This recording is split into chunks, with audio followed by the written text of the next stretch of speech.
The second post regarding my leadership timeline, I feel like it's kind of followed me throughout my entire life.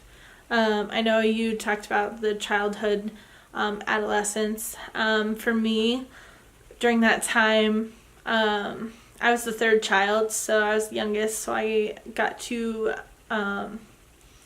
see my sisters grow, and with them, my middle sister, she was a little shy, so I kind of usually got to take the reins on a lot of the things, and I often witnessed being more around older people, so I generally decided to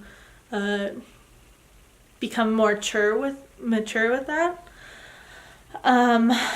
So I guess that kind of always followed me through school, as well as I always strived to do my best and push myself, which then got me to help push other people to do better. And then I guess that followed me into adolescence.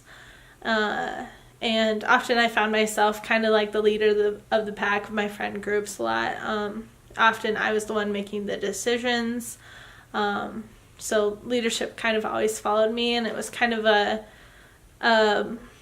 disguised thing. I didn't really make it a deal when I was younger.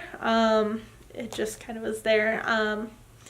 And I'm always the one that strikes up a conversation. So adolescence, you got a lot of nervous teenagers, and I was always the one that made the first moves about things, and that was just me. And then college, I got my ISU dining job, which I started in 2014, and I was a student worker at that time, and I was like, I can't just do this. I want to learn more. So I gradually applied myself to the higher up positions. So I became a supervisor, and I was only a supervisor for one semester before they promoted me to a student manager. So from there, I got to learn a lot of skills in less than 3 years. So overall, it's been quite a experience here at college. Also, another thing is when I was a freshman, I was never given the opportunity of doing the freshman stuff because I was a transfer student. So as a transfer student, I took to teaching myself everything.